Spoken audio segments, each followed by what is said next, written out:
আমি যেখানে কম্পিউটার শিখি তার ঠিক পেছনেই একজন মহিলা পেঁয়াজ, বেগুনি, আলুর চপ এগুলো বানিয়ে বিক্রি করে। মানে ওনার বানানোটা দেখলাম, আসলে বাইরে যারা বিক্রি করে তারা সাধারণত ঘরের মতো করে এতটা পরিষ্কারভাবে বানায় না। আপনারা দেখতে পাবেন যে ওনার তেল একদম আমাদের সামনে উনি তেলটা ঢেলে তেলের মধ্যে ভেজেছে। কড়াই, পাতিল প্রতিটা জিনিসই সুন্দর পরিষ্কার। একদম আমরা ঘরে যেভাবে বানাই মোচমোচা করে বেগুনিগুলো, পেঁয়াজগুলো, আলুর চপগুলো, মানে ওনার বানানোটাও একদম সুন্দর পরিষ্কার, ঠিক ঘরের মতো। আর সবচেয়ে বড় কথা, ওনার প্রতিটা হাঁড়ি পাতিল আমি দেখেছি একদম পরিষ্কার, সুন্দর, মানে খুব গুছানো। তো পাশে আরেকজন বিক্রি করছিল, আমি তার ওখানেও একটু গেলাম, ঘুরে দেখলাম।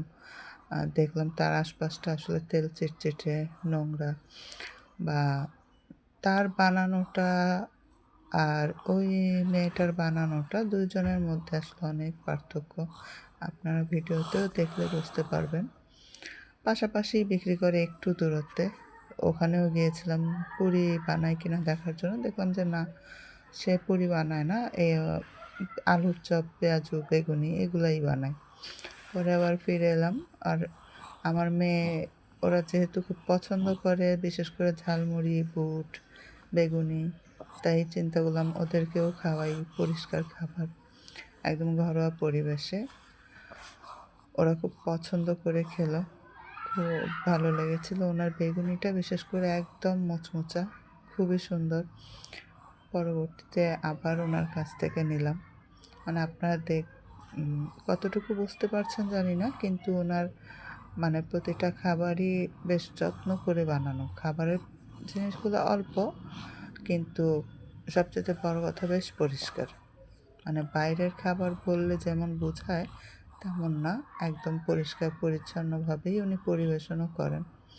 অনেকের এখানে পানিও থাকে না, উনি পানির যে মগ, গ্লাস সেগুলোও খুব সুন্দর করে পরিষ্কার করে রেখেছিলেন, যদিও এটা আমি ভিডিও করিনি। সেজন্যই আসলে বেশি ভালো লেগেছে। আমি মাঝে মধ্যে আমার কম্পিউটার ক্লাসটা যখন শেষ হয় পেছনে গিয়ে ওনার কাছ থেকে যখন দেখি উনি আছে তখন ওনার কাছ থেকে খাই। প্রতিদিন উনি বসে না, মাঝে মধ্যে বসে, রেগুলার বসে না। সন্ধ্যা 5টার পরে বসে, হয়তো বা মাগরিবের পর পর্যন্ত থাকে। ভালোই লাগে এরকম যদি পরিষ্কার পরিচ্ছন্ন করে বানিয়ে বিক্রি করে। আসলে দেখতেও ভালো লাগে, খেতেও ভালো লাগে, মনটাও ভালো হয়ে যায়। একটু গল্প করে ক্লাস শেষে সবাই মিলে আমরা খাওয়া দাওয়া করলাম, সুন্দর একটা সময় কাটালাম। আমার মেয়েরও খুব ভালো লাগলো। সাথে আমার এক বোন ছিল, বোনের মেয়ে ছিল, ওদেরও খুব ভালো লেগেছে। আমার ছোট ছেলেটারও খুব ভালো লেগেছে। তারপর খাওয়া দাওয়া শেষে সময় হলো আমাদের বাড়ি ফেরার। একটি অটোতে করে আমি আমার ছেলে মেয়েকে নিয়ে চলে এলাম বাসার দিকে। সবাই ভালো থাকবেন, আমাদের জন্য দোয়া করবেন যাতে ছেলে মেয়েকে নিয়ে আসলে আমি ভালো থাকতে পারি। আপনারাও সবাই ভালো থাকবেন। আল্লাহ হাফেজ।